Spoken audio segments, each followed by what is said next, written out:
존귀하신 주님, 하나님 앞에 나와 예배하는 성도 한 분 한 분의 기도를 들으시고 오늘 성령님의 감동하심으로 우리에게 주시는 말씀을 잘 받아 그 말씀을 삶 속에 적용하고 그 말씀이 우리의 삶을 풍성케 하는 축복으로 인도해 주옵소서. 예수님 이름으로 기도합니다. 아멘. 하나님은 우리의 감정을 소중히 여기시는 분입니다. 감성 기도는 감정을 돌보는 기도입니다. 감정이 굉장히 중요하잖아요. 왜냐하면 사람들이 감정에 따라서 움직이고 또 결정하기 때문이에요. 굉장히 논리적인 것 같지만 인간이 뭔가를 결정할 때는 감정을 따라 결정할 때가 많아요. 아무리 이해가 돼도 기분이 나쁘면 물건을 사지 않아요. 또 집을 사지도 않아요. 그냥 기분 나쁘대요. 물론 그런 기분 나쁜 감정이 우리에게 유익이 될 수도 있고 또 우리에게 불리할 수도 있겠죠. 그러나 중요한 것은 감정이 우리의 삶을 움직이고 또 우리의 관계를 형성하는 데 굉장히 중요하다는 것입니다. 또 하나님과의 우리의 관계도 우리가 어떤 감정을 가지고 하나님 앞에 나가느냐에 따라서 굉장히 많은 그런 변화를 가져오는 것입니다. 감성 기도는 특별히 우리의 감정을 인식하고 깨닫는 거죠. 그 감정을 하나님께 드러내는 기도입니다. 감정은 그냥 생기는 것 같지는 않고요. 어떤 사건이나 환경 또는 인간관계에서 우리 가슴속에 느껴지는 어떤 기분이죠. 네이버 사전에 보니까 이렇게 감정을 정의했어요. 감정이란 어떤 현상이나 일에 대하여 일어나는 마음이나 느끼는 기분이다. 기분이 좋다. 기분이 불쾌하다. 또 기분이 유쾌하다. 이런 느낌이죠. 또 한문 사전에 보니까 감정이란 느끼어 일어난 슬픔, 기쁨, 좋음, 싫음 따위의 마음이나 심리 상태다. 거죠. 똑같은 노래를 부르지만 어떤 노래는 우리 감정이 경건해지는 감정이 있어요. 어떤 노래는 부르면 좋긴 하지만 경건하기보다는 그냥 감정적인 어떤 해소가 되는 느낌을 갖기도 하고요. 음악이든 또는 어떤 것이든 간에 우리의 삶 가운데 관계가 이렇게 일어나는 것들을 보게 됩니다. 문제는 우리 감정에 상처를 입을 때가 문제가 생기는 거죠. 몸의 상처도 치유되지 않으면 고름이 나고 그리고 독소를 발휘하게 됩니다. 한 2주 전일까요? 갑자기 아침에 일어났는데 왼쪽 그 허벅지 쪽에 이 살갗이 벗겨져 가지고 아주 빨갛게 된 거예요. 아마 제가 부딪히면서 살의 겁질이 벗겨진 것 같아요. 굉장히 아프더라고요. 그래서 이제 연고를 바르고 그렇게 했는데 이게 회복되는데 일주일, 거의 2주일이 걸리는 거예요. 자, 우리 몸의 상처도 또 치유되는데 시간이 걸리고요. 또 치유를 잘 하지 않으면 덧나게 되죠. 나중에는 마이신까지 먹어야 될지 모르죠. 마음의 상처도 마찬가지예요. 마음이 상하면 좀 회복되는 시간이 걸리잖아요. 엄마나 아빠가 아이들이 잘못할 때 야단치잖아요. 그때 본인이 잘못했지만 이 마음이 감정이 상해요. 그냥 소리치죠. 뚝! 네. 네가 뭘 잘못했다고 울어. 뚝! 네, 그렇게 얘기하지만 뚝 했다고 그 마음이 쉽게 풀리지 않거든요. 입이 나오고 방에 들어가고 또 말을 하지 않아요. 또 밥도 먹기 싫대요. 왜냐하면 감정이 지금 치유가 안 된 거죠. 상한 감정들이. 상한 감정을 하나님께 내어놓고 기도하는 기도, 그리고 치유를 받는 기도, 이게 이제 감성 기도예요. 요즘 좀 새로운 기도를 많이 제가 소개해 드리는데, 이런 감성 기도도 다 침묵 기도나 경청 기도와 다 연결이 되어 있고요. 또는 호흡 기도하고도 연결이 되어 있어요. 잘 들어보시면 이게 연결이 되는구나 하는 사실을 깨닫게 되죠. 감성 기도가 뭘까? 오늘 한나의 기도를 통해서 우리는 감성 기도를 배울 수 있어요. 첫째로 감성 기도는 자신의 감정을 인식함으로 시작이 돼요. 자신의 감정을 인식하다는 게 중요해요. 많은 분들이 감정을 그냥 억누르고 살기 때문에 본인의 감정을 잘 표현하지 않을 때가 많고, 특별히 남자들은 감정을 잘 표현하지 않아요. 한나의 경우는 달라요. 한나는 지금 굉장히 감정의 상처를 받고 있어요. 한나가 결혼했던 남편 엘가나는 굉장히 좋은 사람 같아요. 문제는 한나가 아이를 낳지 못하는 거예요. 그 당시에는 이렇게 아이를 낳는 게 굉장히 중요해요. 특별히 종손을 이렇게 낳아서 대를 잇는 게 굉장히 중요한 때예요. 그러니까 아이를 낳지 못하는 여인의 감정은 부끄러움이에요. 수치심이거든요. 그런데 엘가나가 한나가 아이를 낳지 못하니까 둘째 여인을 데려온 거예요. 분인나라고 하는 여인을 들어왔는데, 펄벅이 쓴 대지라는 책에 보면 아무리 지붕이 커도 한 지붕 안에 두 여자가 살기는 좁다는 거죠. 기가 막힌 일이죠. 근데 둘째 여인이 들어와서 아이를 낳고 이 조광지처를 아주 업신여기는 거예요. 6절에 보시면 사무엘상 1장 6절에 여호와께서 그에게 임신하지 못하게 하심으로 그의 적수인 원수, 대적이죠. 분인나가 그를 심히 격분하게 하여 괴롭게 하더라. 심히 격분했다. 현대의 성경에 보니까 몹시 괴롭히고 업신여겼다는 거예요.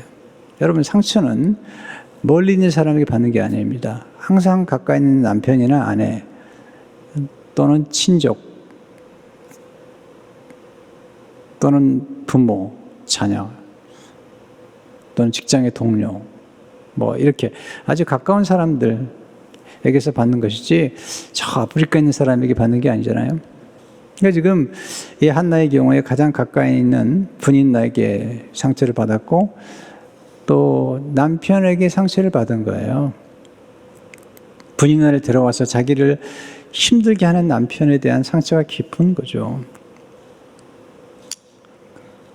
그래서 이제 때가 되면 이렇게 제사를 드리러 가는데 남편이 한나가 아이를 못 낳으니까 분깃에 2배를 주니까 분인나가 또 격동을 시키는 거죠. 그래서 이제 한나가 식욕을 상실했어요. 1장 7절을 보니까 매년 한나가 여호와의 집에 올라갈 때마다 남편이 그가 참에 분인나가 그를 격분시키므로 그가 울고 먹지 아니하니 마음이 슬퍼요. 음식 맛 상실했어요. 입맛이 없대요. 엘가나는 이 한나의 마음을 잘 몰라요. 이 한나가 얼마나 지금 고통스러운 감정을 가진지 몰라요.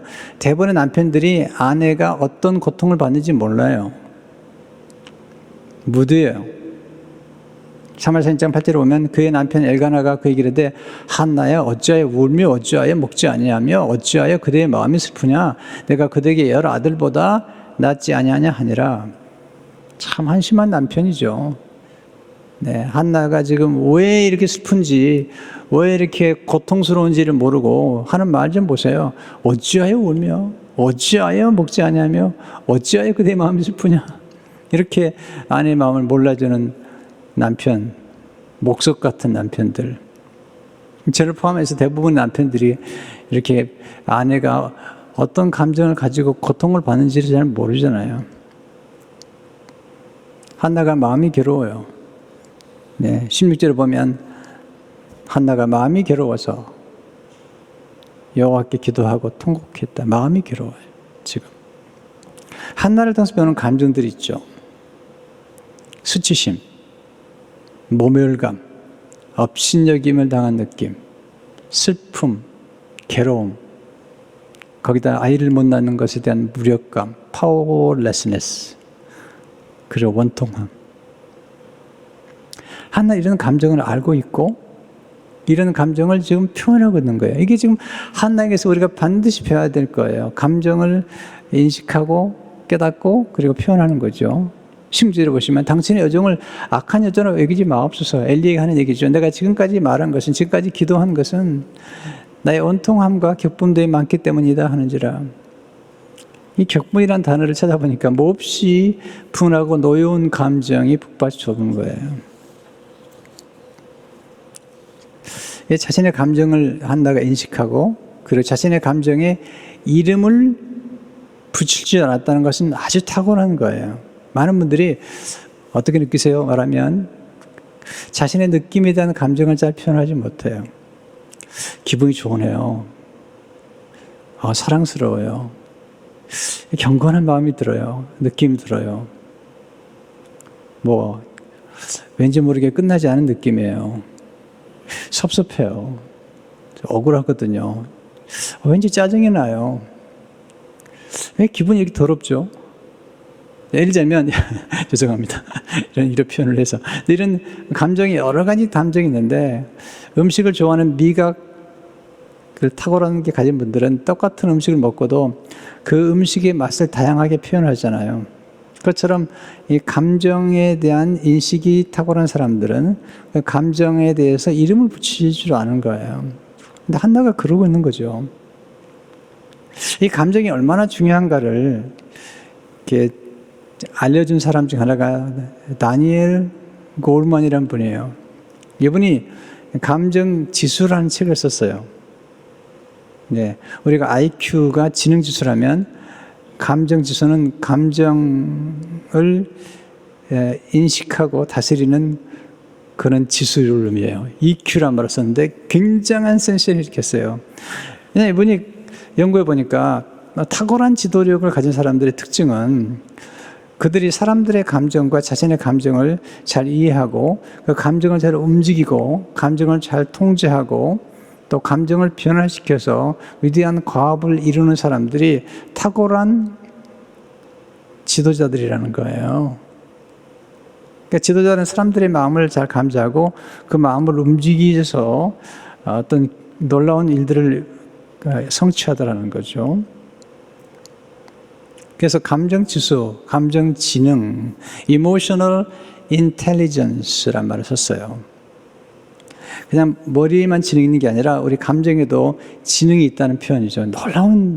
놀라운 발견일 뿐만 아니라 놀라운 그런 표현이라는 생각이 들어요. 자, 그분이 말하는 감정 지수는 뭘까요? 딱 한 줄로 요약하자면 감정 지수란 자신과 다른 사람의 감정을 이해하는 능력을 의미해요. 또한 삶을 풍요롭게 하는 방향으로, 이게 굉장히 중요하더라고요. 삶을 풍요롭게 하는 방향으로 자신의 감정을 통제할 줄 아는 능력을 의미해요. 자, 자꾸 짜증을 부리고 분노하잖아요. 이건 풍요로운 삶을 만드는 게 아닙니다.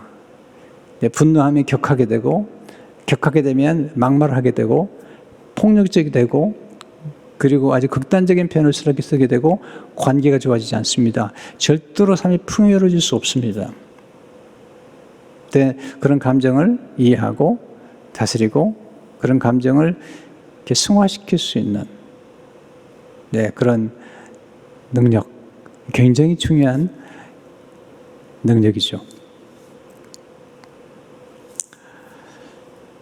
사실 감정은 선물이죠. 하나님의 선물이죠. 우리는 이 감정이 없으면 못 살아요. 감정이 없으면 사랑도 못하고 또 교회에서도 봉사일 하기도 어렵고요. 또 결혼 생활도 굉장히 어려워요. 이 감정이라는 게 우리 삶에 굉장히 중요한 역할을 하고 이런 감정을 소중히 여기는 사람들이 예술가들이죠. 예술가들이 사람들의 감정이나 감성을 터치해서 영감을 주고 그리고 상한 감정을 치유하면서 우리 삶을 풍성하게 만들어주는 분들이 우리는 예술가라고 그러죠. 탁월한 지도자들은 항상 예술을 소중히 여겼고 예술가들을 존귀 여겼습니다. 세종대왕 같은 분 얼마나 예능, 예술가들을 귀히 여겼는지요. 감성 기도를 잘 드리려면 본인의 감성에 대해서 무조건 억누르지 말고 없는 것처럼 얘기해서는 안 되죠. 그것은 진실하지 않은 겁니다.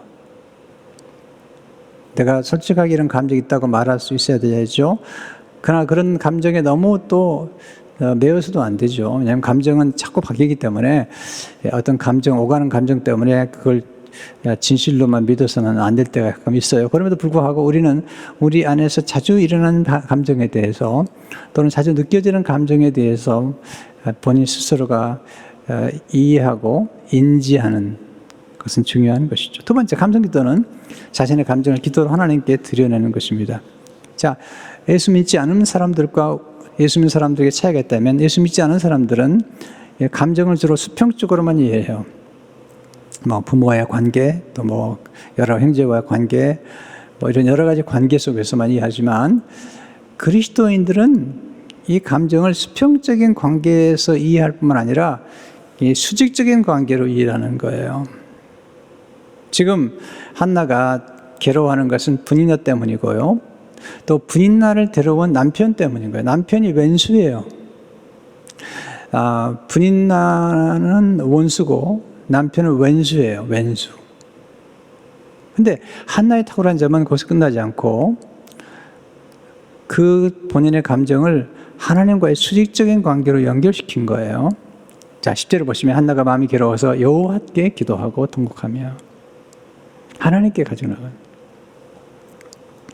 근데 중요한 것은 감성기도의 중요한 것은 우리가 느낀 어떤 감정이 그 감정의 원뿌리를 추적해 보면 그 감정에 일어나게 된 우리 내면의 어떤 동기나 어떤 기대나 어떤 욕구가 있다는 거예요. 지금 한나가 지금 분노하고 격분하고 원통해하는 그 감정의 내면의 깊은 곳에는 하나의 욕구가 있는데 그 욕구는 아들을 낳고 싶은 거예요. 지금이야 서로 결혼해도 아이를 안 가지려고 그러지만 그 당시에 자녀를 낳는 것은 굉장히 중요한 일이잖아요. 그래서 하나님께 나가서 기도하면서 하나님 앞에 본인의 깊은 욕구를 드러내는 거죠. 자, 11절을 보시면 소원하여 이르되 만군의 여호와여 만일 주의 여종의 고통을 들어보시고 나를 기억하사 주의 정을 잊지 아니하시고 주의 여종에게 아들을 주시면 내가 그의 평생의 그를 여호와께 드리고 삭도를 그의 머리에 대지 아니하겠나이다. 여종의 고통을 돌아봐달라고 자기의 감정의 아픔을 도와달라는 거죠. 그리고 기도하죠. 자, 이 기도하는 과정에서 우리가 한나에게서 배울 수 있는 지혜, 첫째로 자신의 감정에 귀를 기울이는 게 지혜입니다. 감정이 말을 해요. 또 우리 몸이 말을 해요. 감정과 몸이 연결되어 있는데요. 감정을 무시하는 것은 바람직하지 않습니다. 감정을 인정하고 감정에 귀를 기울이는 게 필요합니다. 왜냐하면 감정에 귀를 기울이면서 우리는 하나님께 나갈 수 있기 때문이죠. 제가 이번에 공부를 하면서 느낀 게 뭐냐면 우리로 하여금 하나님께 나갈 수 있도록 만드는 감정은 다 좋은 것 같아요. 어떨 때 우리가 느껴지잖아요. 기도하고 싶다. 또는 예배 드리고 싶다. 또는 교회 가고 싶다. 또는 성경을 읽고 싶다. 또는 전도하고 싶다. 이런 감정들은 사실은 굉장히 좋은 감정들이죠. 때로는 우리로 하여금 울적한 감정을 갖게 하면서 하나님 우리를 기도의 장소로 인도하죠. 그래서 하나님이 받으시는 제사가 상한 심령이래요. 상처 입은 심령이래요. 왜냐하면 그 상한 심령 때문에 하나님께 나아가는 것은 좋은 것입니다. 근데 한나가 지금 하나님 앞에 나가면서 본인의 감정을 들여다보는 중에 지금 내가 지금 받는 고통은 분인나 때문도 아니고 남편 때문도 아니고 하나님 때문이구나. 네, 6절의 말씀 보시면 여호와께서 그에게 임신하지 못하게 하심으로 이게 이제 여기 들어가는 거죠. 야, 한나가 자기 문제의 뿌리로 깊이 내려가다가 하나님께로 나아가는 거죠. 왜냐하면 하나님이 임신을 못하게 하실 뿐만 아니라 그녀로 하여금 임신하게 할 수 있는 분도 하나님이기 때문에 하나님께 나가서 기도하는 것입니다. 두 번째, 상한 감정은 고백과 눈물로 치유가 돼요. 감정이 치유가 돼야 되거든요. 먼저 고백해요. 15절을 보면 여호와 앞에 내 심정을 통한 것뿐이오니, 이 심정을 통했다는 게 고백하는 거죠. 16절도 보시면 내가 지금까지 말한 것은 나의 원통함과 격분됨이 많기 때문이다. 말로 고백한 거죠. 제가 인생을 살아보면서 이런 생각을 해요. 저도 그때 상담도 받아보고 그랬는데, 우리 생각 가운데 우리의 속에 있는 모든 것들을, 어떤 고통이든 우리의 어두운 그림자든 우리가 과거에 지은 죄든 어떤 일어나는 가져서는 안 될 감정이든 간에 그런 것들을 솔직하게 털어놓을 수 있는 대상이 한 명에서 두 명만 있다면 그 사람은 참 행복한 사람인 거예요. 만약에 그런 대상이 서로 부부간이라면 더 좋은 거죠. 남편이 느끼는 어떤 감정에 대해서 아내에게 솔직히 말했을 때 아내가 그 감정을 이해해주고 그리고 다독여줄 수 있다면 참 좋은 아내죠. 또 아내의 고통을 남편에게 말했을 때 그 아내의 마음을, 아내의 감정을 이해해줄 수 있는 그런 부부간이 된다면 정말 축복이죠. 쉽지 않아요. 그래서 시집가면 친정어머니가 필요하죠. 친정엄마를 찾아가서 다 털어놓잖아요. 정말로 우리 생각 가운데 멘토든 스승이든 간에 모든 것들을 다 털어놔도 괜찮을 수 있는 그런 대상을 가지고 있다면 그 사람은 아주 건강하게 살아갈 수 있는 거예요. 대화와 고백, 폴 트루니가 사실 자기 아버지가 나이가 많이 들었을 때 낳은 거죠. 그래서 아버지 바로 돌아가시고 어머니 바로 돌아가시고 고아처럼 성장했어요. 늘 수줍어했고요. 근데 선생님을 잘 만난 거예요. 아무래도 선생님이 집으로 초청을 해가지고 이야기를 시작한 거죠. 거기서 대화를 나누다가 폴 트루니의 생애가 바뀌어요.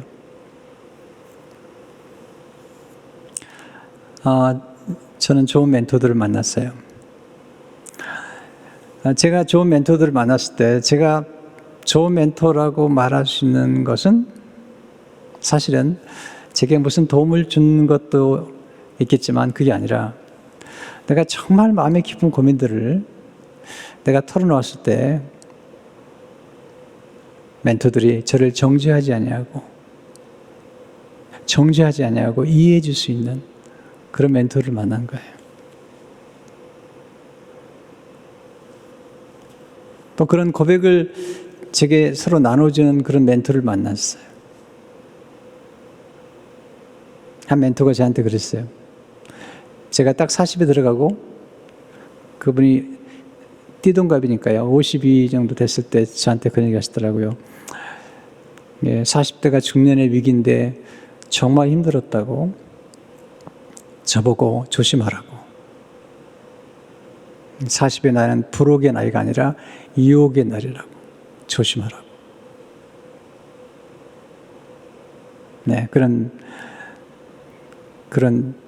좋은 멘토를 만나서 제가 이 중년의 위기, 남자들이 중년의 때 40에서 요즘은 뭐 40에서 65세까지 간다고 그래요. 좀 이제 나이가 많아져가지고. 근데 그때 느껴지는 어떤 감정들, 이상하게 느껴지는 사랑의 감정이나 이상하게 느껴지는 어떤 연애 감정들, 그런 감정들이 일어났을 때 남자들이 아주 힘들거든요. 네, 그때 그런 감정들을 이해해 줄 수 있는 아내는 참 복된 아내예요. 네, 그리고 기다려주고 그 대상이 잘못된 대상으로 흘러가지 않도록 아내가 더욱 노력하고, 네, 그런 건 지혜로운 거죠.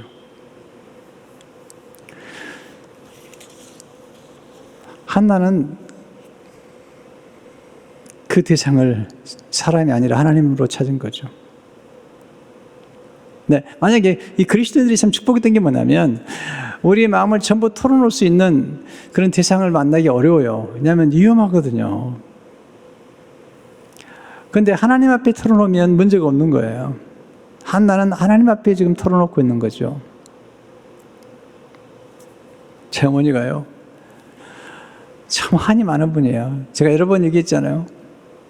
어릴 적에 보면 어머니가 한을 풀어, 한을. 그래서 술을 마시는데요. 지금은 이렇게 아침 있을 그 조그만 소주병이 아니고 이런 대두병이에요. 혹시 어른들 아실 겁니다. 대두병이에요.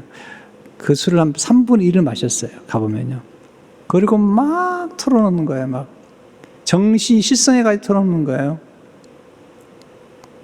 그리고 나면 6개월 정도 지나가세요. 저는 어머니가 참 잘했다 생각이 들어요. 왜냐하면 그렇게 한을 풀었어요. 그리고 한 6개월 지나면 또 어머니가 그 쌓인 한을 풀어요. 술을 마시고. 초등학교 때 멀리서 집에 들어가면 소리가 나요. 곡소리가 나요. 들어가보면 어머니가 실신해 있어요.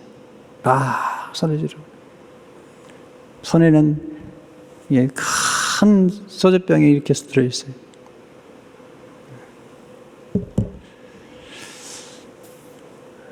그런데 어머님이 예수 믿었어요.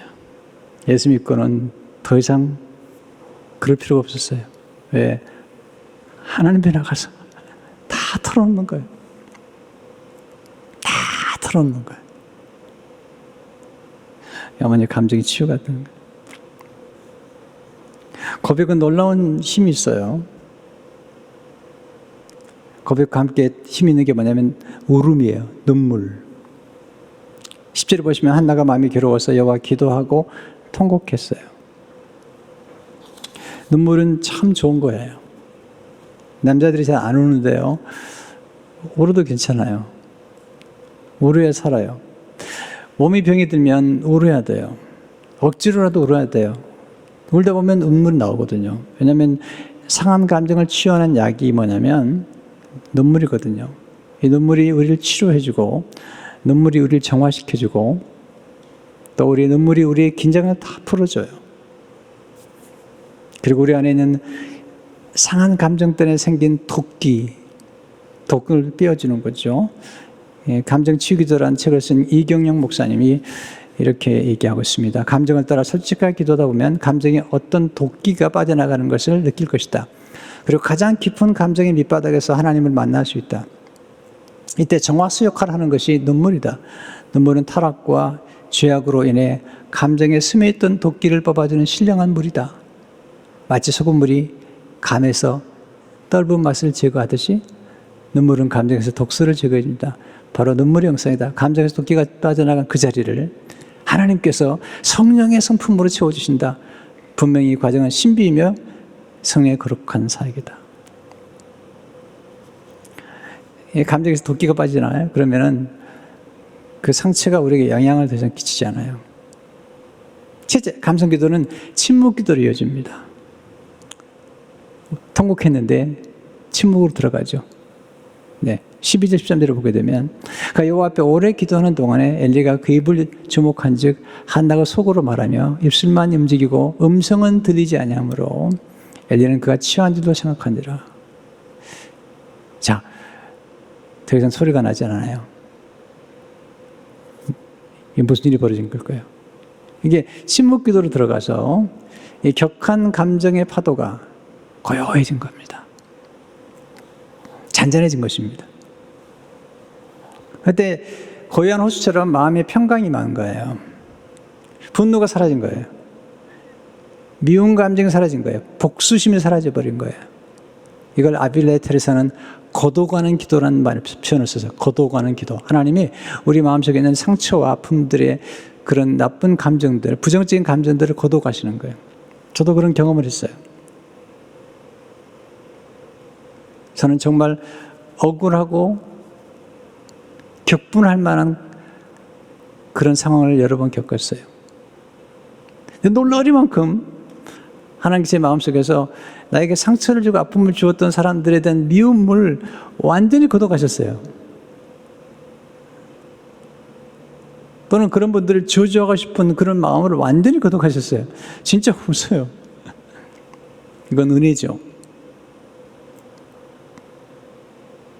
여기서 한나가 치유가 돼요. 몸의 변화가 나타나요. 얼굴이 바뀌어요. 엘리가 너 술 취했느냐? 그랬더니 술 취한 게 아닙니다. 제 마음을 통하는 것입니다. 그때 엘리가 축복해 줍니다. 17절에 보면 엘리가 대답하여 이르되 평안히 가라. 이스라엘 하나님이 내가 기도하여 구한 것을 허락하시기를 원하노라 하니. 네, 그 말씀을 받고 축복들을 받고요. 그리고 집으로 돌아가는데 변화가 일어납니다. 18절에 보세요. 이르되 당신의 여종이 당신께 은혜 있기를 원하나이다 하고 가서 먹고 얼굴에 다시는 근심빛이 없더라. 두 가지 변화요. 식욕이 돌아왔어요. 두 번째, 얼굴에 근심빛이 사라졌어요. 넷째, 감성기도는 상한 감정과 함께 몸을 치유해 주죠. 네, 18절 다시 보세요. 가서 먹고 얼굴에 다시는 근심빛이 없었더라. 그리고 하나님께 경배하고 돌아가서 집에 가서 엘가나와 함께 동침해요. 그리고 아이를 하나님이 주세요. 여기서 아주 중요한 이 감정과 몸의 변화를 읽어야 돼요. 19절 20절을 보게 되면 그들이 아침에 일찍 일어나 여호와 앞에 경배하고 돌아가 라마의 자기 집에 이르니라. 엘가나가 그의 아내 한나와 동침하며 여호와께서 그를 생각하신지라. 한나가 임신하고 때가 이르매 아들을 낳아 사무엘이라 이름하였으니 이는 내가 여호와께 그를 구하였다 함이더라. 이번에 잘 깨달았습니다. 한나의 감정이 치유가 되니까 몸이 변화돼 버렸어요. 옛날에는 엘가나가 동침하자 그래도 싫은 거예요. 당신 분인한테 가라고. 배기 싫다고. 네, 그렇게 말했는지 안 했는지 모르지만, 근데 감정의 독소가 빠지면서 엘가나가 사랑스러운 거야. 엘가나가 이해가 된 거예요. 그러니까 이 한나의 몸이 열리기 시작한 거죠. 몸이 좋아지면서 몸이 따뜻해진 거예요. 여러분, 감정이 우리 몸의 온도를 조절하는 거 아세요? 마음의 온도도 조절하지만 몸의 온도도 조절합니다. 그리고 관계의 온도를 조절하는 거죠. 몸이 열리니까 아이를 갖게 된 거죠. 물론 하나님이 성택해 하셨지만 하나님이 치유하는 과정에서 그렇게 치유하시는 거예요. 나중에는 엘리가 계속 축복해 주죠. 나중에 5명의 자녀를 또 낳아요. 사무엘상 2장 20절 21절을 보게 되면 엘리가 엘가나와 그의 아내에게 축복하리되 여호와께서 이 여인으로 말미암아 내게 다른 후사를 주사 이 여호와께 구원과 얻어 바친 아들을 대신하게 하시기를 원하노라 하였더니 그들이 자기 집으로 돌아가요. 네, 여호와께서 한나를 돌보시사 그로 하여금 임신하여 3 아들과 2 딸을 낳게 하셨고 아이 사무엘은 여호와 앞에서 자라니라. 여러분, 감정과 몸과는 굉장히 관계가 있고요. 관계도 관계가 있어요. 보통 불임이 되면, 물론 이제 이렇게 감정이 치유된다고 다 불임이 해결된다고 제가 얘기하고 싶지는 않아요. 그러나 중요한 것은 뭐냐면, 일단 감정이 치유가 되고 해소가 되면 몸이 더 좋아질 수 있다는 거죠. 몸이 어떤 제대로 기능을 발휘해서 몸이 조화를 이룬다는 거예요.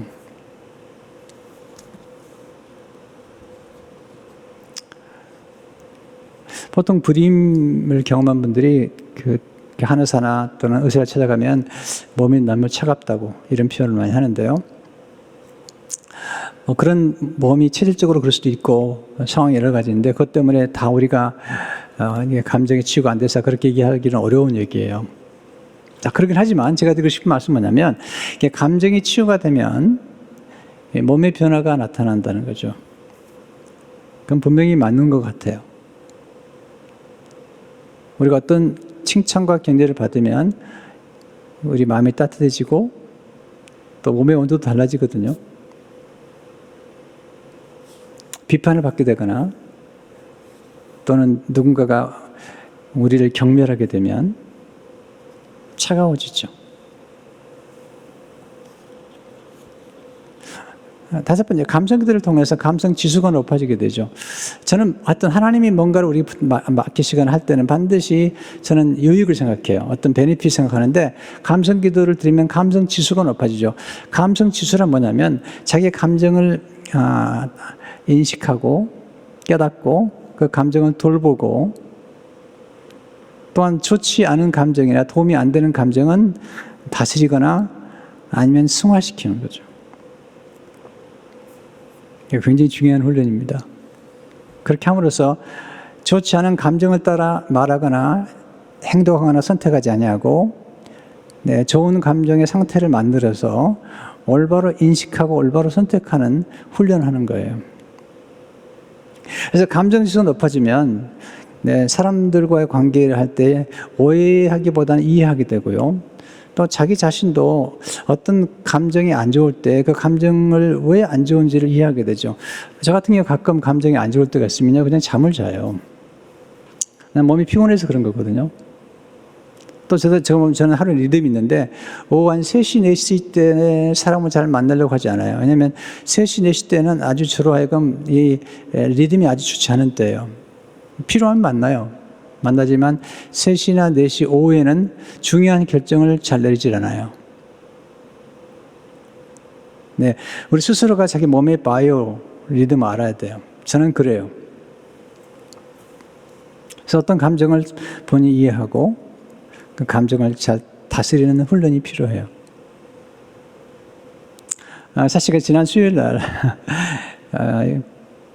이상하게 아침부터 이렇게 마음이 부담이 돼요. 감정이 별로 안 좋아서 그런지 모르지만 저녁에 수요 심야기도를 자꾸 이게 인도하는 게 부담이 되는 거예요. 아니 내가 목사인데 또 제가 설교해야 되는데 수요 심야기도를 들어가고 싶지 않은 거예요.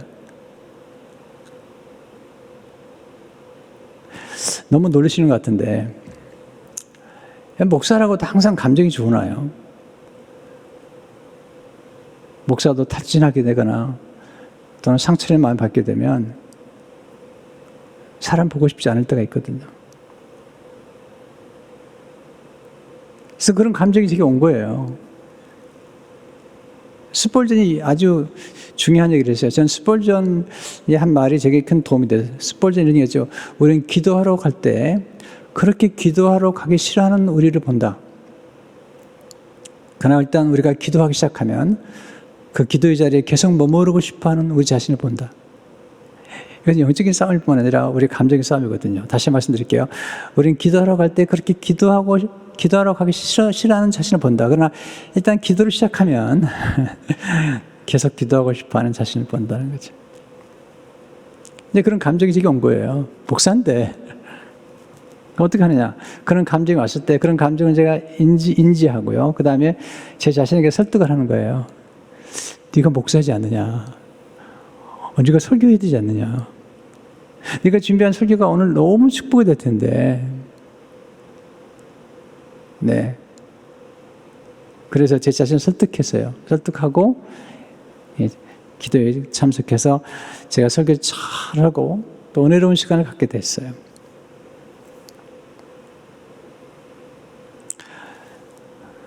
이거 제가 약간 손해보는 얘기를 한 것 같은데 그러나 성도 여러분도 마찬가지일 거예요.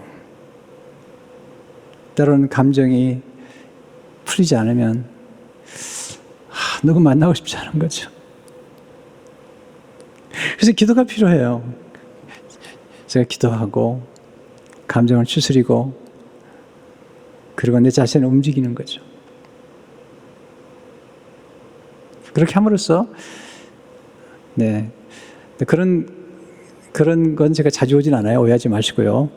저는 정말 기쁨으로 목회하고 정말 감사함으로 기도하고 그리고 설교하는 게 제 삶의 가장 큰 기쁨 중 하나예요.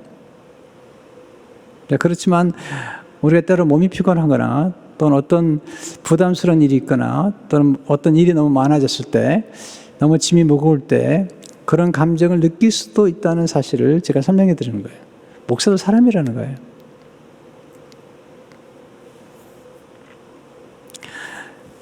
자, 우리가 이런 감정을 정말 잘 다스리게 되면 또 성령님의 도우심을 받게 되면 우리의 감정이 승호가 돼요. 그리고 또 하나 분명히 아셔야 될 게 있어요. 이게 좀 도움이 되는데요. 이 감정 지수가 높아지면은 본인이 가지고 있는 핵심 감정을 이해하게 돼요. 어떤 분의 핵심 감정은 자꾸 짜증을 부리는 거예요. 그러니까 주위 사람들 싫어해야 돼. 어떤 분의 핵심 감정은 항상 감사해요. 기쁨이에요. 우리 오은철 목사님의 핵심 감정은 기쁨 같아요. 이렇게 늘 그냥 찬송에다 콧노래 부르세요. 자, 보세요. 이게 굉장히 중요한 얘기인데요. 저는 어떤 감정 상태에 들어가면 굉장히 설교가 잘 준비가 돼요. 또 어떤 핵심 감정, 어떤 감정에 들어가면 그렇게 그 설교가 잘 될 수가 없어요. 어떤 상태에 들어가면 그렇게 글이 쏟아져 나와요.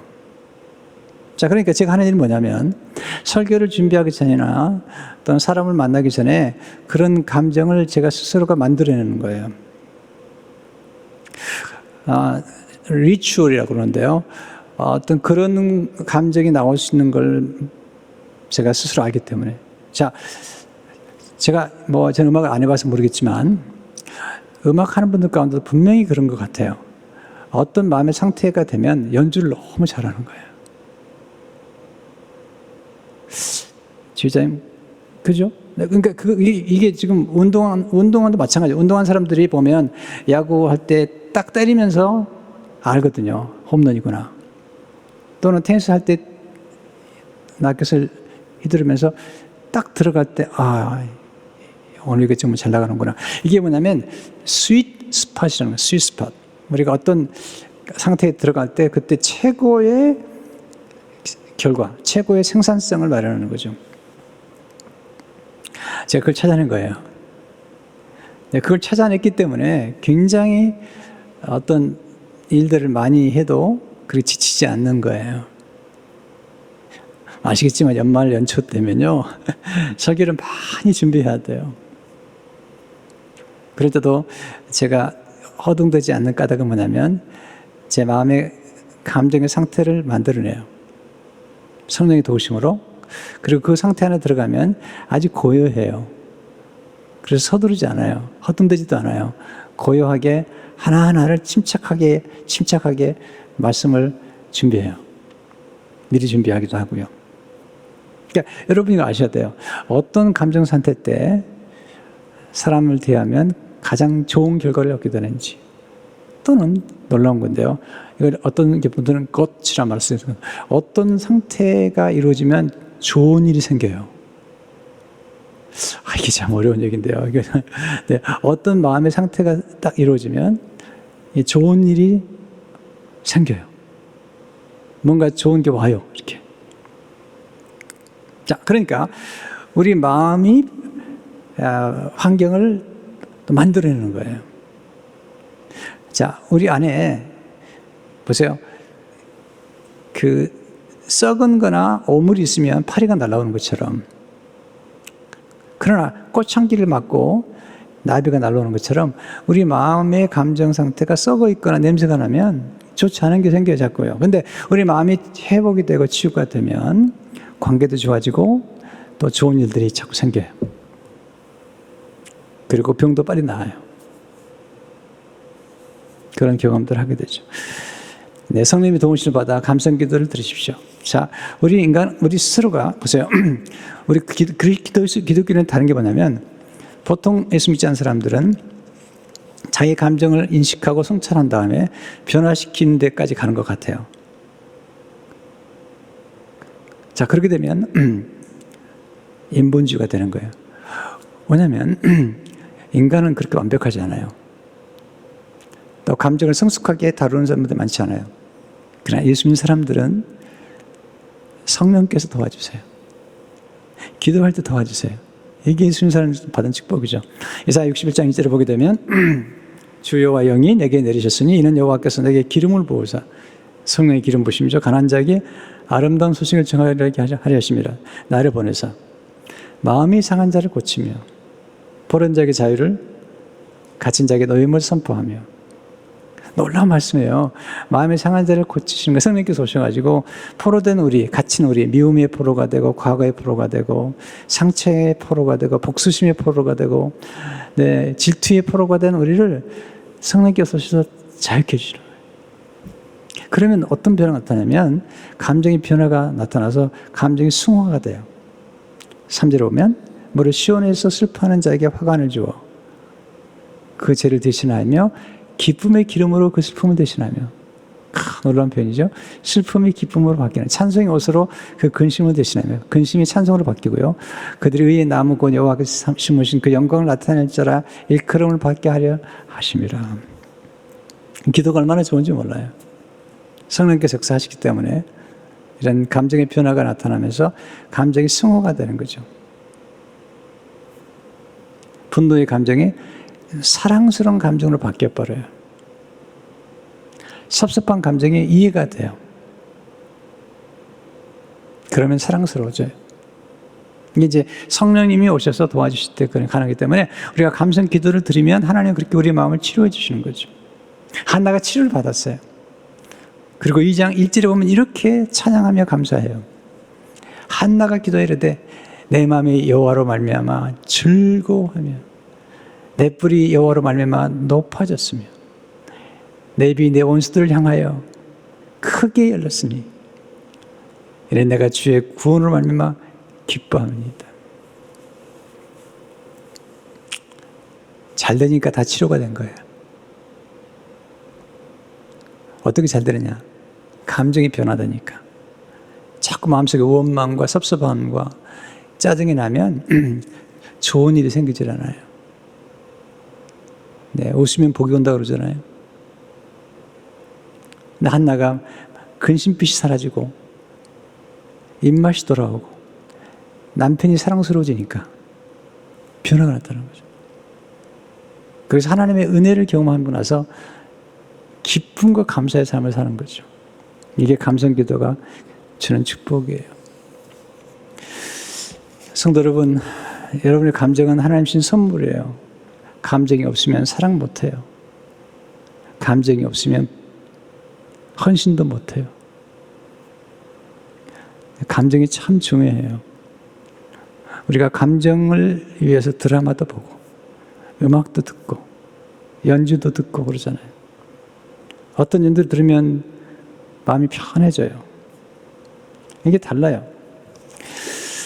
그래서 우리가 본인의 감정에 대해서 조금 더 연구를 하고 또 감정 기도를 드리는 게 필요해요.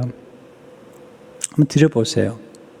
제가 이제 기회가 되면 다양한 감정을 치유하는 그런 말씀도 한번 드리려고 준비를 하고 있는데 시간이 없어요.